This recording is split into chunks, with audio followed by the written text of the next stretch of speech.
Hello everyone, welcome to our study. আশা করি সবাই ভালো আছো। তো আজকে আমি মডেল অ্যাক্টিভিটি টাস্ক ষষ্ঠ শ্রেণী স্বাস্থ্য ও শারীরশিক্ষা নিয়ে আলোচনা করব, যেটা দেওয়া হয়েছে অক্টোবর মাসের জন্য 2021-এ। সেটা নিয়ে স্বাস্থ্য ও শারীরশিক্ষা চ্যাপ্টারগুলো কোথায়, স্বাস্থ্য শিক্ষা এবং যোগাসন নিয়ে প্রশ্নগুলোকে করা হয়েছে। তো ভিডিওটা কোথাও স্কিপ না করে শেষ পর্যন্ত দেখার অনুরোধ রইল। ভিডিওটিতে কোথাও বোঝার অসুবিধা হলে তোমরা কমেন্ট সেকশনে জানাবে, তাহলে বুঝিয়ে দেওয়ার চেষ্টা করবো। তো চলো ভিডিওটা শুরু করি।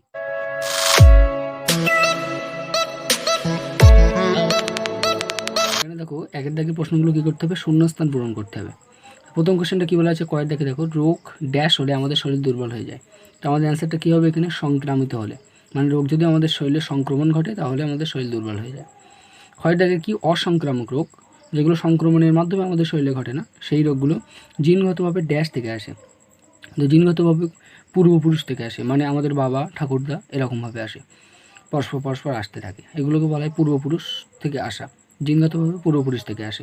গয়ের দাগে কী বলা হয়েছে দেখো, মানুষ যখন কিছু শেখে এবং শেখার পর সেগুলোকে বারবার পুনরাবৃত্তি করার চেষ্টা করে করার চেষ্টা করে, একে কী বলা হয়, এটাকে কী বলা হয়, অভ্যাস বলা হয়। তাহলে এখানে শূন্যস্থানে হবে অভ্যাস।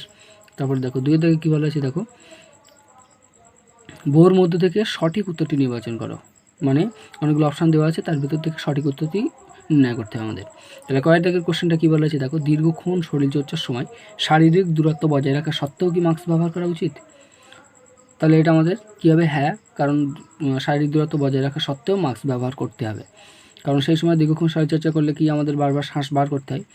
তো সেই সময় মাস্ক না ব্যবহার করলে শ্বাসটা এরকম বার হবে, তখন শ্বাসের মাধ্যমে আমাদের শরীর থেকে অনেক জীবাণু বার হতে পারে এবং সেগুলো ছড়িয়ে পড়তে পারে।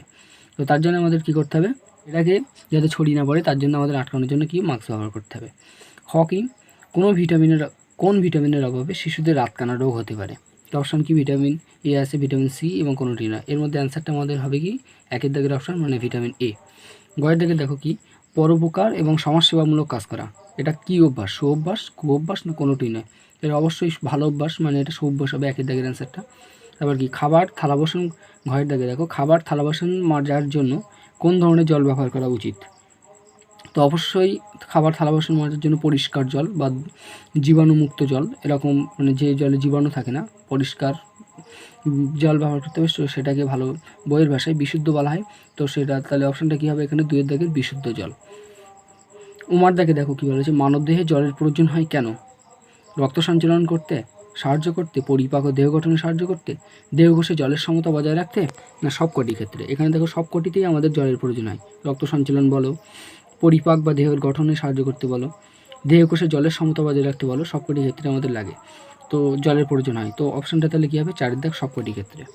তারপর দেখো তিনের দাগে কী বলা হয়েছে দেখো, বাম দিক থেকে ডান দিক মেলাতে হবে। তো দেখো এখানে বিশুদ্ধ জল কি, বিশুদ্ধ জল কি হয়, স্বাধীন হয়, বিশুদ্ধ জল স্বাধীন।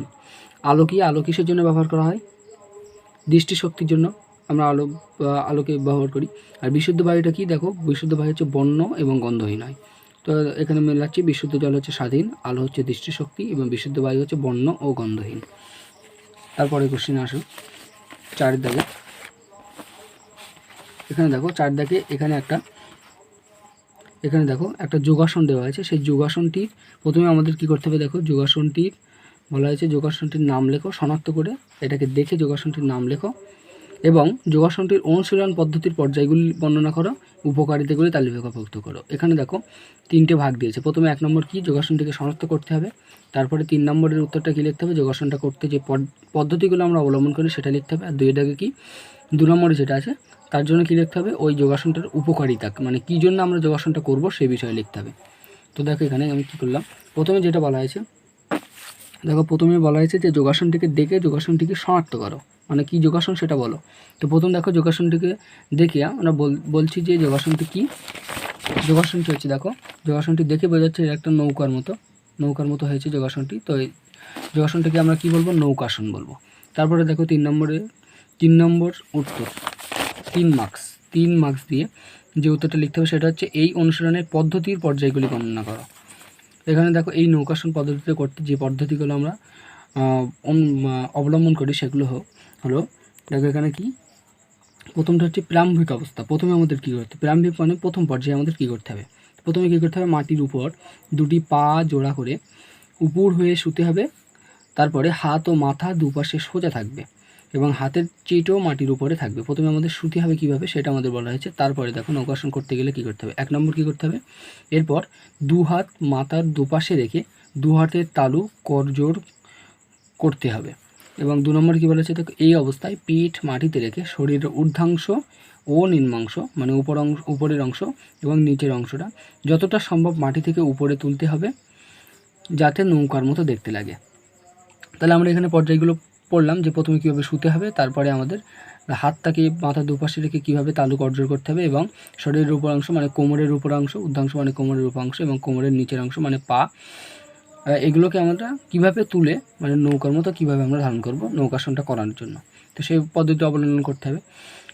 তাহলে এখানে পদ্ধতিগুলো আমরা আলোচনা করতে পারলাম। তারপরে কি দেখো এর উপকারিতা মানে শেষের এই কোশ্চেনের শেষের ভাগে যেটা বলা হয়েছে যে এই যোগাসনটা আমরা কেন করব, তার উপকারিতাটা আমাদের লিখতে হবে।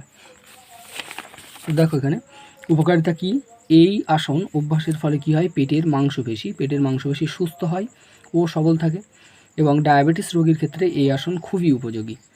তো এই উত্তরটাতে যদি কোথাও বানানের ভুল অথবা বুঝতে অসুবিধা হয় তো তার জন্য আমি বই থেকে যে পেজ থেকে আমি উত্তরটা সাজিয়ে লিখেছি। যেহেতু এখানে পয়েন্ট করে লিখতে হবে, 3টে ভাগ দিয়েছে কোশ্চেনে, তো বইতে তো এইভাবে লেখা থাকবে না, তো আমি পয়েন্ট করে লিখেছি। তবুও এগুলো বইতে পাওয়া যাবে। তো যদি কোথাও বুঝতে অসুবিধা হয় তো পেজ নম্বর 78 যেটা স্বাস্থ্য শারীরশিক্ষা আমাদের যে টেক্সট বই তোমাদের, সেই টেক্সট বইয়ে পেজ নম্বর 78 তোমরা উত্তরটা পেয়ে যাবে। যদি কোথাও বোঝার অসুবিধা হয় অথবা হাতের লেখা বুঝতে অসুবিধা হয় তো সেটা তোমরা সেখান থেকে ওই 78 পেজ থেকে খুঁজে নিতে পারো। তারপরে দেখো 5 দাগের প্রশ্নটা কী বলা হয়েছে, সংক্রামক রোগের কারণগুলি তালিকাভুক্ত করো।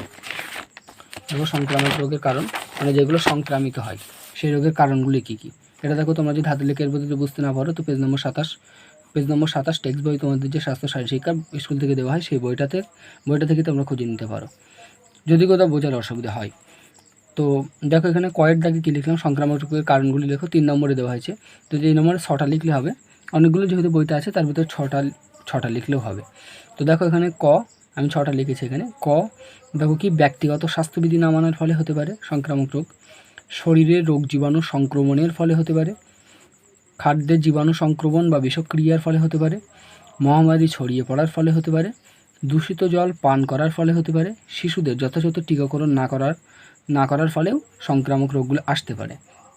তো এখানে শেষে ইত্যাদি লিখতে হবে কারণ অনেকগুলো কারণ আছে, তার ভিতর থেকে আমরা যেহেতু 3 নম্বরের প্রশ্ন এটা 3 মার্কস আছে তার জন্য আমরা 6টা লিখলাম। তো অনেকগুলো আছে তার জন্য শেষে আমি ইত্যাদি দিয়েছি, মানে আরও আছে এর ভিতরে, তো আমাদের লিখতে হয়নি অতটা যেহেতু 3 নম্বর দিয়েছে। তো এখানে 6টা কারণ দিলেও হবে। তো সংক্রামক রোগের কারণগুলো আমরা এখানে তালিকাভুক্ত করলাম। তো দেখো এখানে আমরা তাহলে শেষ করলাম, আজকে মার্কাটা শেষ করলাম। তো এরকম মডেল অ্যাক্টিভিটি টাস্কগুলো পেতে আমাদের চ্যানেলটাকে সাবস্ক্রাইব করে আমাদের চ্যানেলের পাশে থাকো। আর এই ভিডিওটা ভালো লাগলে লাইক এবং শেয়ার করো। Thanks for watching.